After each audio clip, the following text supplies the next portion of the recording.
Story time kung bakit namin itinigil si Axel for almost 5 months din sa kanyang kinder soccer. Pero bago ang lahat, kami nga pala si Jom, Angie, and Axel, and we'd love to share our family stories with you. At sa kwento nga natin ngayon, sisimulan lang naman natin sa paggising kay Axel mula sa kanyang afternoon nap. So in a week, ito kasi yung pinaka-busy na araw ni Axel ngayon dahil ngayon ang kanyang occupational therapy dahil siya po at the age of 3 na-diagnose siya ng at risk ng ADHD. Pero as per developmental pedya, nung pina-check namin siya, ang earliest age pala to diagnose ADHD is 4 years old. Pero lumapit na kami sa kanya as early as 3 years old kasi. So sabi ng kanyang DepEd, it is early to say na meron siyang ADHD kasi nga ang 3 years old pababa is normal talagang malilikot. Pero nirecommend na sa amin ng DepEd na magpa-occupational therapy na kami para in preparation na rin sa kanya for big school. So habang inaantay namin si Axel sa kanyang 1 hour na occupational therapy, syempre nilubos-lubos din namin yung pagkakataon na makapag-date naman kami ni Jomel. So bumaba lang kami sa Lawson para bumili ng mga chichirya, ganun. So yung 1 hour na pag-aantay na yun, marami-rami din kaming nagawa kasi hindi lang kami nag-food trip, nakapag-window shopping pa kami sa may thrift store pero wala talaga kaming binili dyan.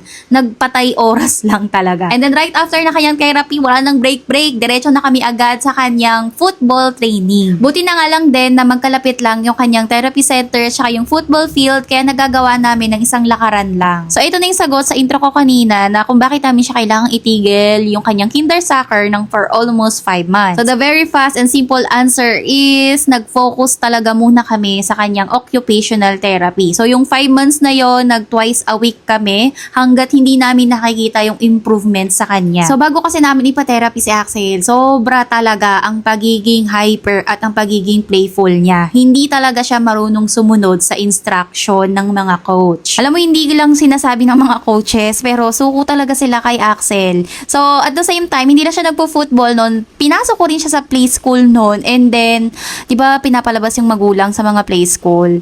Diyos ko, ako lang ata yung mag-isang kailangang pumasok sa loob kasi talagang suko rin sila sa anak ko. So, naiintindihan ni Axel yung mga instructions na binibigay sa kanya. Pero, choice niyang maging playful at maging super naughty.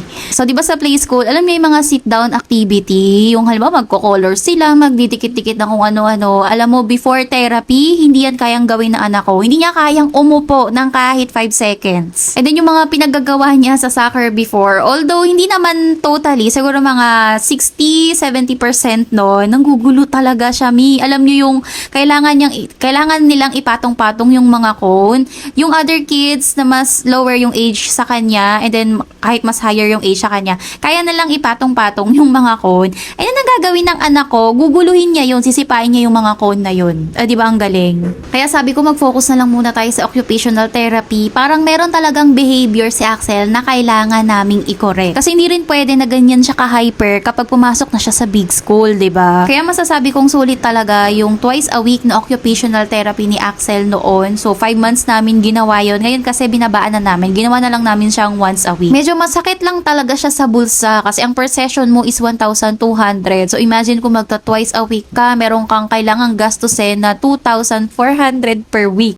Kaya buti na lang may nakita rin kaming improvement, no? Alam mo, makulit pa rin naman yung anak ko, playful pa rin naman siya, pero ang positive na nakikita ko, napapag-sit down activity na namin siya, and then nakikinig na rin siya sa instruction. Kaya thank you Lord din talaga. So finally, after ilang buwan, napag-decidean na rin namin ni Jomel na ibalik na siya sa soccer. Pero alam nyo, hindi naman talaga gusto ng anak ko yung soccer. Nalaman na lang niya yan nung inilagay na namin siya sa field na ang tawag dito ay football, ganun. So choice talaga namin yan ni Jomel, hindi namin sinunod ko ano yung gusto ng anak ko. Kasi pag sinunod namin, ang gusto talaga ng anak ko ay Kidsuna. Pero hindi rin naman positive na lagi kang nasa Kidsuna, di ba? So as early as toddler, as early as preschooler siya, ini-introduce namin sa kanya yung mga physical activity in the world of technology. Kasi di ba, hindi naman maganda na puro gadget lang yung libangan ng mga kids natin. And to be honest din naman, nakakatawa mang sabihin, ayokong maagang makabuntis yung anak ko. Ayoko siyang magka-love life ng maaga, kaya hanggat maaari, as early as possible, ini-introduce namin siya sa mga hobbies na pwede niyang pagkabisihan bukod sa pakikipag-chat pagdating ng panahon. So, yun lamang for today's Jumanji and Axel Stories. Bye-bye!